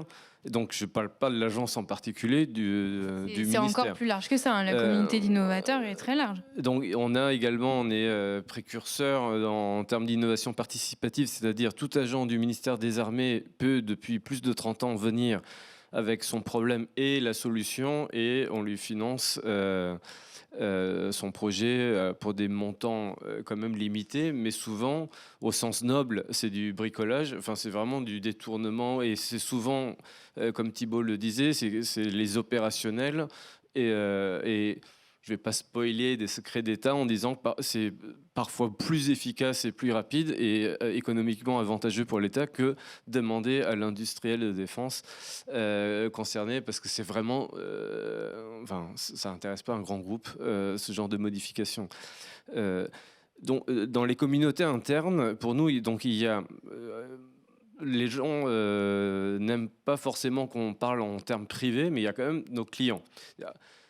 Ceux qui financent, alors c'est au sens métaphorique, mais ceux qui me payent, ce sont les armées quand même. La finalité de l'AID, c'est pas de soutenir l'innovation, c'est la supériorité opérationnelle des forces. Donc on n'est pas un guichet. L'innovation, c'est un levier en fait. On n'est pas un guichet de soutien à l'innovation. Comme pourrait être le ministère des Finances, etc. Donc notre finalité, c'est bien ça. Donc c'est les clients pour lesquels on bosse, entre guillemets, c'est le ministère en tant que tel. Il y a également le secrétariat général pour l'administration, donc le côté ministère des Armées, mais également donc la supériorité opérationnelle des forces. C'est écrit dans nos textes et c'est vraiment ça qui oriente toute notre action. On a des partenaires extérieurs historiques, dans la partie non ouverte, les labos. Alors on a la chance d'être co-tutelle d'entités de recherche, le CEA, le CNES, l'ONERA par exemple, d'écoles aussi, Polytechnique, ISAE Supero, ENSTA par exemple. Donc, eux, on a de toute façon des rendez-vous réguliers depuis des années, et bien avant la création de l'agence, d'échanges avec plus au niveau de technologie, d'orientation de la recherche, etc. Partenaires majeurs, les industriels de défense aussi, et de toute taille. On cite souvent les 8 gros, je ne me souviens jamais des 8, je ne vais pas essayer de les énoncer tous, mais il y a 4000 entreprises dans ce qu'on appelle la base industrielle technologique de défense, la BITD, donc c'est plutôt des PME, ETI, grands groupes. Donc effectivement, comme Rudy le disait, le sujet, c'est pas de dire à une start-up Veritas, tous ces gens-là sont has-been, etc.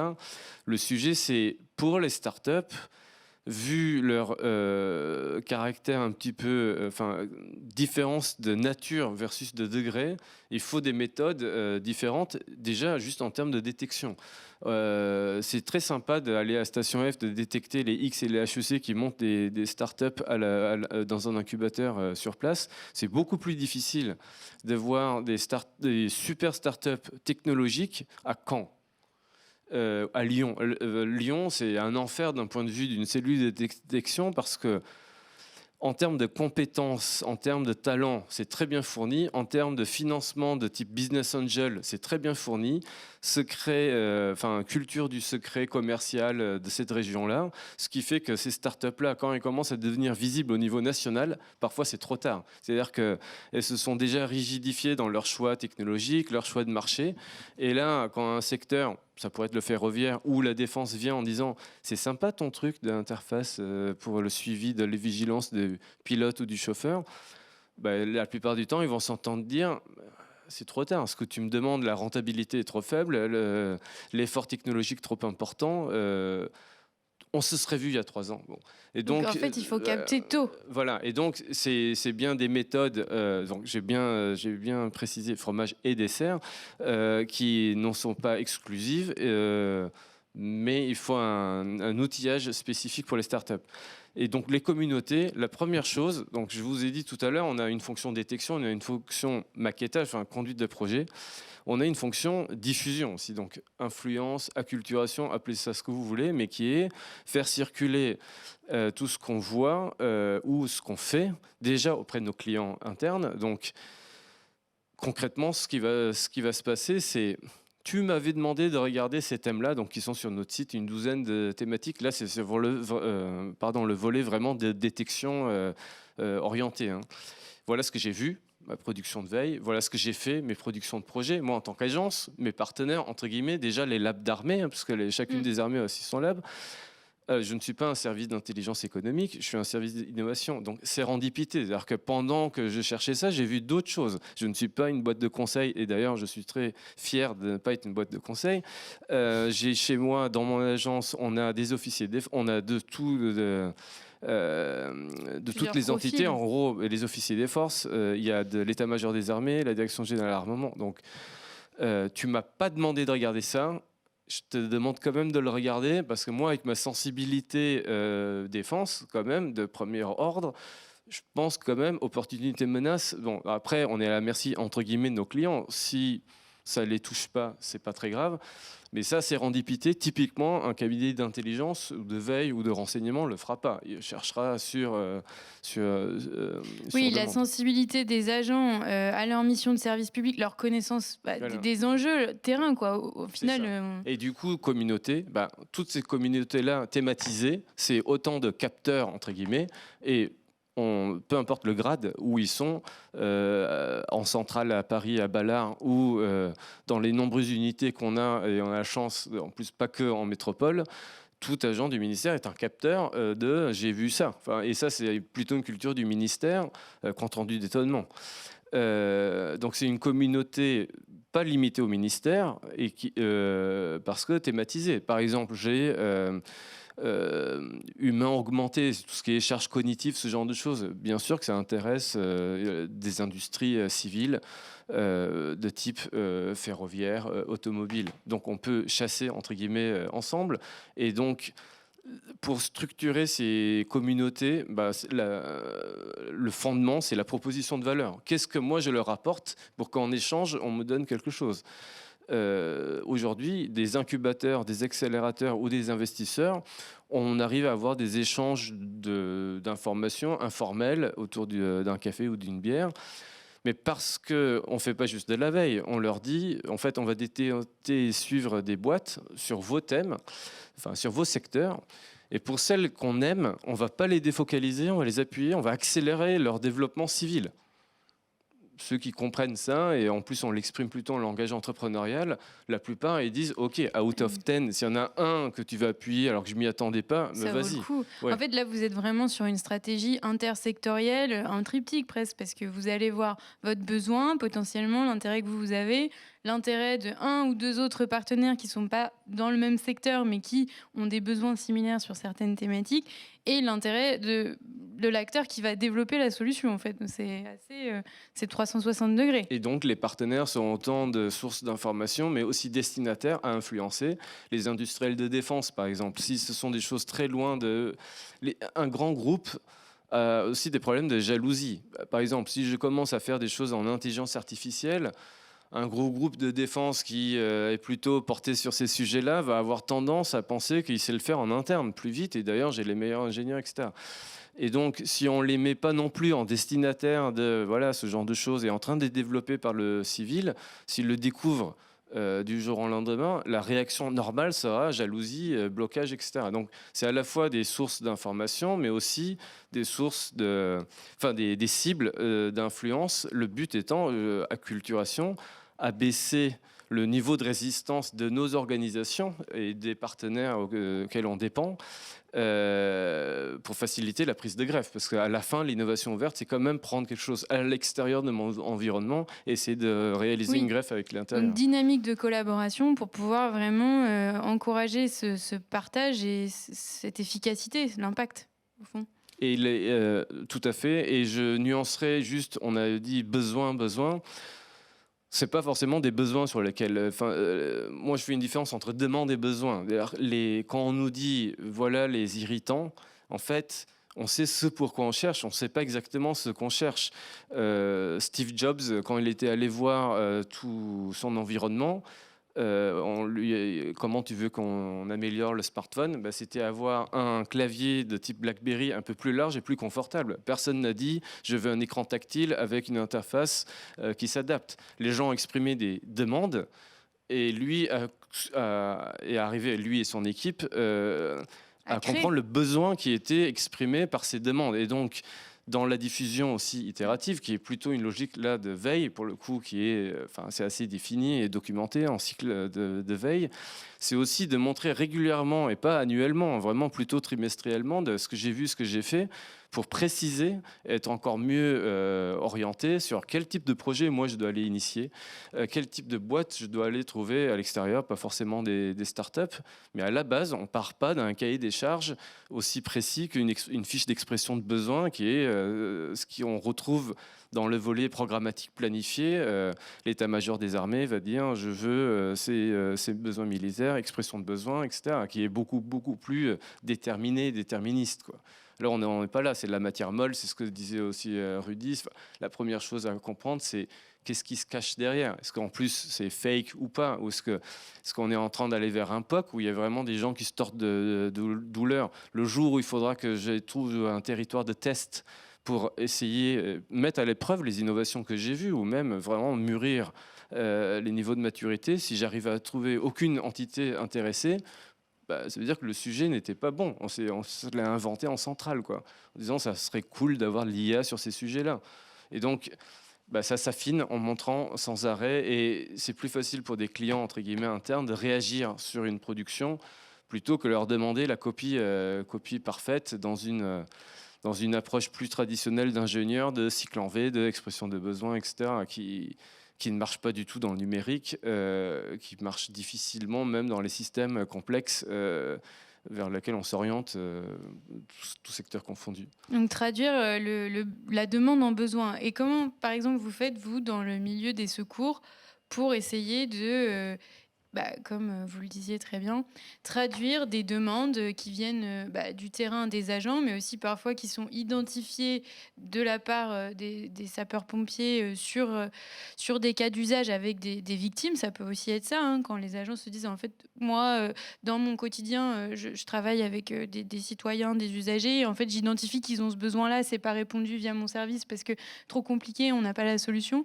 Comment est-ce que vous arrivez à faire ça en termes de collaboration sur effectivement des thématiques en interne, et aller chercher des partenaires et fédérer cette collaboration avec des startups, parce qu'on a parlé des startups, mais aussi avec peut-être d'autres acteurs, d'autres services publics, des acteurs de la société civile même.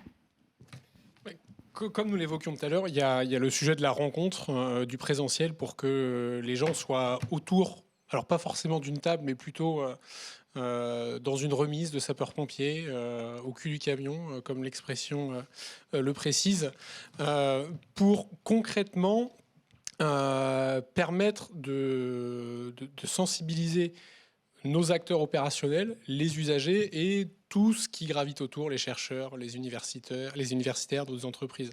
Et il y a quelque chose que nous essayons de faire avec l'association, c'est d'essayer d'aller au plus près du terrain, acculturer sur certaines possibilités technologiques nos acteurs de terrain. Un exemple très concret, la réalité mixte ou la réalité augmentée. Pour certains de nos collègues en caserne, c'est un vague mot qui n'est pas tangible. Et il nous est arrivé dans certaines casernes de proposer à une start-up de dire voilà, vous faites de la réalité augmentée, ça peut avoir, votre cas d'usage peut avoir un intérêt dans nos métiers. Vous avez développé un cas d'usage qui a un intérêt, qui est la prise en compte d'un bilan secouriste, alors je suis très précis, d'un bilan secouriste avec des lunettes de réalité mixte pour avoir dans les lunettes des conseils techniques, pour avoir des éléments pour lorsqu'on va prendre en charge par exemple un accouchement, qu'il y ait une sorte de tuto qui soit en direct, parce que c'est un geste que l'on ne fait pas fréquemment et qui permet d'accompagner le secouriste. Et du coup, cette start-up, elle est venue dans une caserne et elle a présenté son projet. Donc les gars étaient ravis parce qu'ils ont pu mettre concrètement une réalité matérielle sur une technologie, la réalité mixte. Et en fait, ils ont dit c'est super, mais pas du tout pour ce que vous nous proposez. On pourrait peut-être plutôt en faire pour l'entraînement, pour les opérations de type incendie. Ce que nous proposez, c'est intéressant, mais on pense qu'on en a plus besoin maintenant pour faire de la formation. Concrètement, pour simuler des flammes dans un bâtiment, ou parce que là, on leur fait voir des papiers, imagine, il y a des flammes, c'est compliqué, mais plutôt sur de la gamification de formation. Et là, les équipes se sont dit, ah oui, en fait, la réalité mixte, c'est ça. Et derrière, toute la journée, à la suite de cette rencontre avec la start-up, ils étaient en train de réfléchir à dire, on pourrait l'adapter sur ça, sur ça, sur ça. Et pour nous, du coup, l'objectif de l'association, c'est d'essayer de multiplier ces rencontres où nos acteurs opérationnels concrètement voient la puissance, voient le concret d'une technologie. Parce que bien souvent, certains cadres sub vont avoir conscience de certaines technologies et les équipes sur le terrain ne l'auront pas forcément éprouvé. Et ce qu'on essaie de faire, c'est de dire, écoutez, on vous met tout un tas de technos, vous opérationnels, prenez-les en compte, découvrez, essayez, et puis aiguillonnez-nous en disant, en fait, cette technologie, vous nous l'avez présentée pour tel cas d'usage, mais nous, on pense qu'elle a intérêt pour tel cas d'usage, parce que. Et du coup, ce qu'on essaie de faire avec l'association, c'est d'essayer de créer ces moments de rencontre où nos différents partenaires vont mieux appréhender nos métiers, parce que nos métiers, ils sont appréhendés avec tout un tas de stéréotypes véhiculés par tout un tas d'émissions. La réalité est parfois un peu différente. Et pour nous, c'est intéressant de baisser ces stéréotypes et permettre à ces industriels qui ne connaissent pas le secteur du secours de mieux appréhender nos missions et d'avoir un échange à bâton rompu avec les industriels, sans précaution, mais en toute franchise. Et c'est aussi pour nous important d'avoir cette franchise dans les échanges entre les opérationnels et les industriels. Il n'y a pas de relations particulières qui sont créées. L'opérationnel, il veut du concret. L'entreprise, elle veut des retours métiers parce qu'elle veut adapter sa solution à la réalité du terrain. Et du coup, on diminue le circuit entre l'usager et la technologie. Et c'est ce qu'on essaie de multiplier. Encore à la collaboration, hein. C'est toujours... et la collaboration et l'enjeu de la posture. La posture, ouais. La posture, comment dirais-je, la curiosité, la sensibilité, se mettre dans une posture d'attentif à ce qui se passe à l'extérieur, sans être dans le jugement, sans être dans une crainte de comment mon expression de ce que je perçois du produit va être perçue par l'industriel. L'avantage en caserne au cul du camion, entre guillemets, c'est qu'il n'y a pas de filtre et les choses, elles sont dites directes. Et parfois, c'est un gain de temps précieux pour l'industriel qui se dit, en fait, je vais complètement réorienter parce que les acteurs de terrain ont complètement donné leurs avis sans filtre. Et pour revenir sur la posture, la curiosité, je pense que c'est un aspect qui est important dans l'innovation ouverte. À Massys, vous évoquiez la sérendipité. Effectivement, permettre à nos acteurs de trouver des choses qu'ils ne cherchent pas, c'est absolument essentiel. Et du coup, ça crée une difficulté pour le faire financer, parce que expliquer qu'on va chercher des choses et qu'on va peut-être trouver quelque chose qu'on ne cherchait pas, et d'essayer de structurer une pluralité d'acteurs cotisent pour essayer ensemble de structurer quelque chose qui peut finalement reposer sur une opportunité qui n'était pas prévue, c'est pas toujours évident. Pas évident. Il nous reste un petit peu de temps. Je ne sais pas s'il y a des questions dans le public. S'il y a des questions, n'hésitez pas à vous manifester. Sinon, j'ai encore une petite question en tête. Personne ? Bon, ça tombe bien, j'avais envie de poser ma question. Alors, une petite question d'ouverture pour terminer ces échanges passionnants.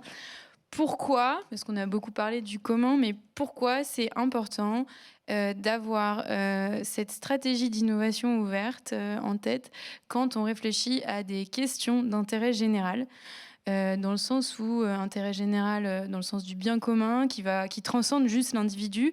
Et je parle d'intérêt général, pas seulement sur des questions de service public, mais sur des questions qui peuvent aussi impliquer des acteurs privés qui vont avoir des objectifs d'intérêt général ou des acteurs de la société civile diverses.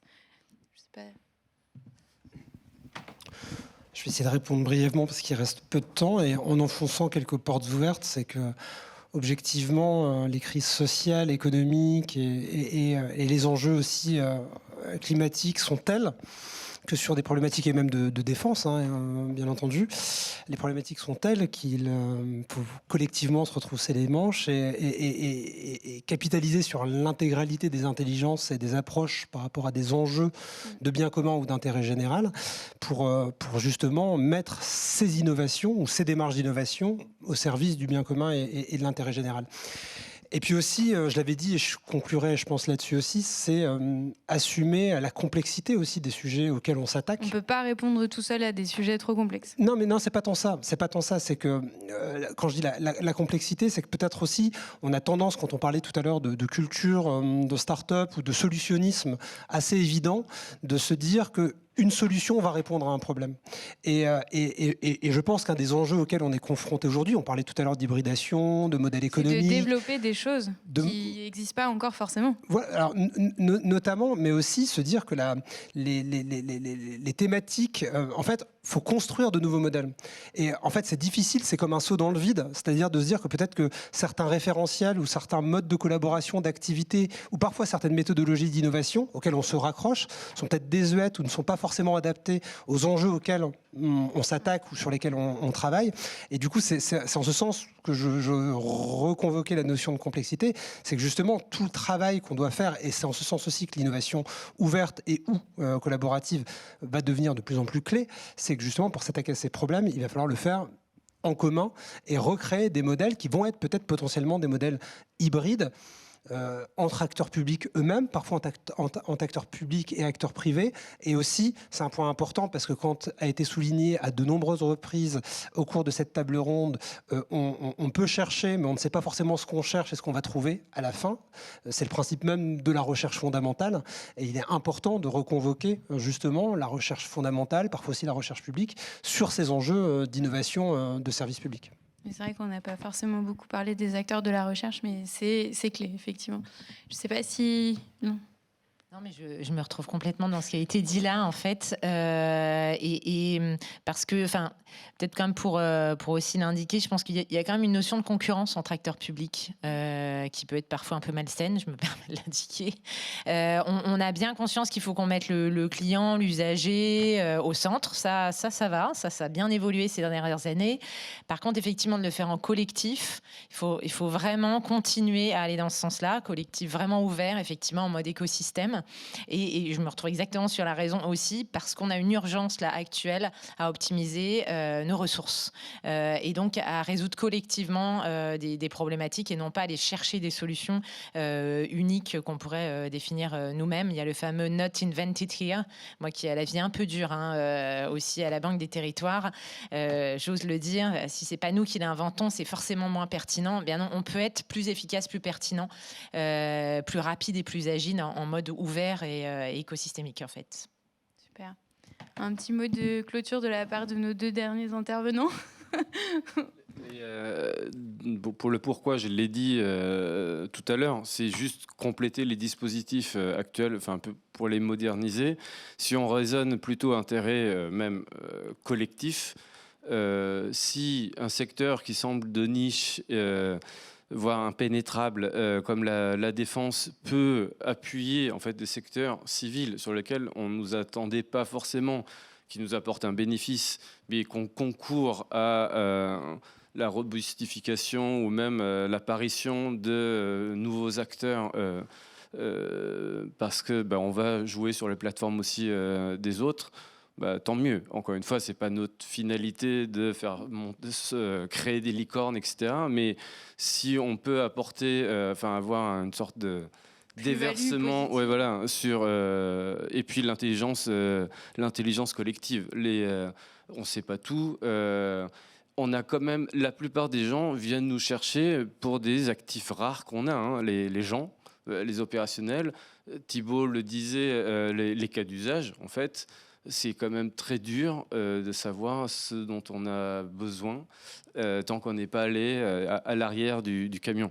Effectivement. Et ça, je pense qu'en tant que puissance publique, on le doit. La plupart des gens qui viennent sur notre guichet unique, c'est pas tellement pour déposer un projet qu'ils vont vouloir financer. La plupart du temps, ils connaissent pas le cas d'usage. Ils veulent juste discuter avec des gens, des experts techniques, plutôt des GA, des experts opérationnels, les armées, ou accéder à des moyens d'essai ou d'expérimentation.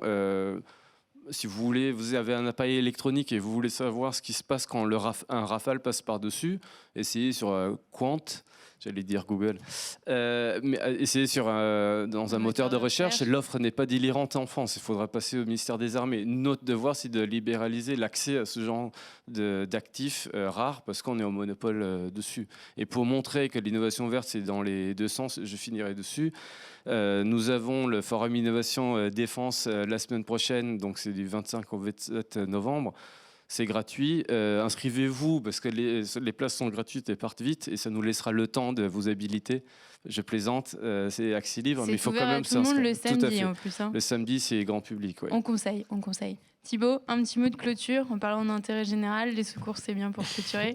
Un dernier petit mot. Non, juste pour peut-être faire le focus sur l'innovation ouverte et ce qui nous tient à cœur, nous chez Atraxis, c'est vraiment la diversité des profils, mettre des gens différents autour de la table avec différentes compétences, différentes expériences. Pour nous, c'est le fondamental de la diversité, de l'innovation, c'est diversité, co-construction, intelligence collective. Aujourd'hui, et plusieurs modèles universitaires le montrent, le niveau de connaissance ne fait qu'accélérer ces dernières années. Il doublait tous les 25 ans dans les années 50 de mémoire et il double aujourd'hui tous les jours. Donc aujourd'hui, pour réussir à avancer, on est, de mon point de vue, obligatoirement dans une posture de veille de ce qui se passe autour de soi. L'expertise pour solutionner un problème qui sera de plus en plus complexe, elle ne pourra pas se résoudre seule. Et donc, du coup, l'intérêt de nos organisations demain, c'est réussir à travailler dans l'interdisciplinarité et dans l'interservice public et privé. Et ça, c'est aussi un sujet d'ouverture à l'autre et d'état d'esprit. Donc, c'est l'innovation ouverte, c'est avant tout un sujet d'état d'esprit et pas forcément technologique. Voilà. Un joli discours de clôture. Je remercie tous nos intervenants pour cet échange passionnant. J'ai pris beaucoup de plaisir, j'espère que vous aussi. Merci à tous les gens qui nous écoutent. Il y a encore plein d'événements dans le cadre du mois de l'innovation publique la semaine prochaine et jusqu'au mois de novembre. Donc n'hésitez pas à regarder sur le site du mois de l'innovation publique. N'hésitez pas à nous contacter aussi à la DITP si vous avez des questions. On est des gens assez sympas et on répond beaucoup aux mails. Donc allez-y. Vous pouvez nous contacter sur Futur Public, qui est la boîte mail un petit peu générique des communautés. Et vous pouvez aussi nous contacter sur la boîte mail du mois d'innovation publique. Et tout ça, encore, c'est sur notre site. Donc, n'hésitez pas à aller regarder. Je vous souhaite à tous une bonne fin de journée. Et merci à tous pour ces échanges.